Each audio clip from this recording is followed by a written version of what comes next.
Today I'm going to talk to you about registration for a collection event. When you come into the website, this is what you will see. This is where you would register an event. I know it says recyclers, collectors, and transporters, but this is the registration tab. You click on that. Now, you would not be a returning registrant. Even if you did an event last year, you would click on New Registrations. I'm going to take you down through this slowly and try to get as much information in here as we can. The registrant information should be the person authorized to complete this form. It might be a school, it might be an organization raising money. They would need to put something in here as far as who is submitting this information. This would be how someone would contact you to make arrangements so that the recycler could be present. Now, please include contact information for facility or one-day event operator. So maybe you are having a district or someone that is helping you manage the waste. Their phone number, of course, email address, how to contact. If you don't type your email address the same, so the system can confirm, it will let you know there.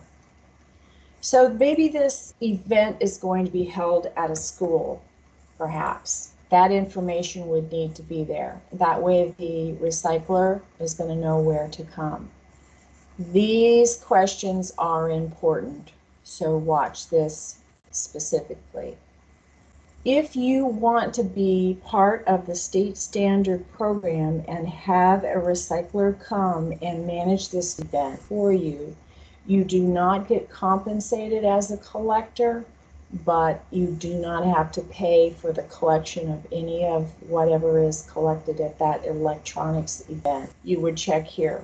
There is no manufacturer opt-out plan, but maybe a facility might be collecting and running this event outside of that program, and maybe they've got someone that's doing that for them. You would check here. If you want to make sure that the waste is picked up and managed by the state standard program, you need to make sure that you check here. Now, this is the most specific thing that you need to check.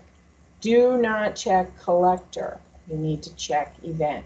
Now remember, you need to do this every single time you hold an event. Look, I'm missing required information up top. I did not put in a phone. You'll see that the system prompts you where you have neglected to put information, but if I am checking collector instead of event, then that's my mistake, and that's where I have to come back in and fix that. All right, so this is the location address and where the actual event is going to take place. At that event, you need to put the date that you're going to start. As you fill this in, you want to make sure that you put just the first day of the event if it's one day event and not a second date. But only put the second date if it's a 2-day event. And when you fill in this date, it's important that you just fill in each number. The system automatically puts any dashes or slashes in for you. If it's less than 10, you're going to write 0. Then you're going to come down here and say yes or no. You are pulling for local reuse. You would have to report that if you did at the end of the year when you report your pounds. You're going to click here, identifying all of the devices that are going to be collected. You must collect them all if you are participating in the state standard plan. You must still have a procedure in place for releases of electronic devices. And if you're only open on Saturday or a Sunday, you would put those times in, check that you certify, and submit registration.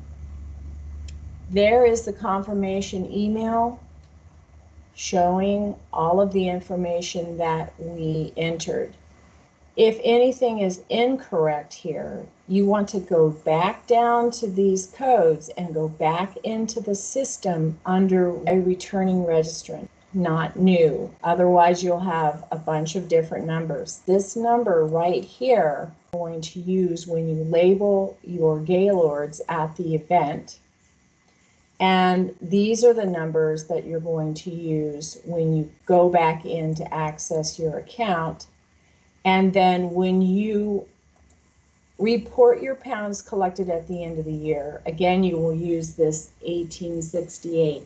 That's why it's important when you have an event to re-register each event. If it's 2 events at the same location and there's some time in between, you have to have a different registration code for each, because at the end of the year, you'll be reporting those pounds. My name is Karen Knable. I thank you for your time. This is my telephone number and email address. If you need information on the release plan, I can tell you where that is. Just drop me a line. Thank you for your time.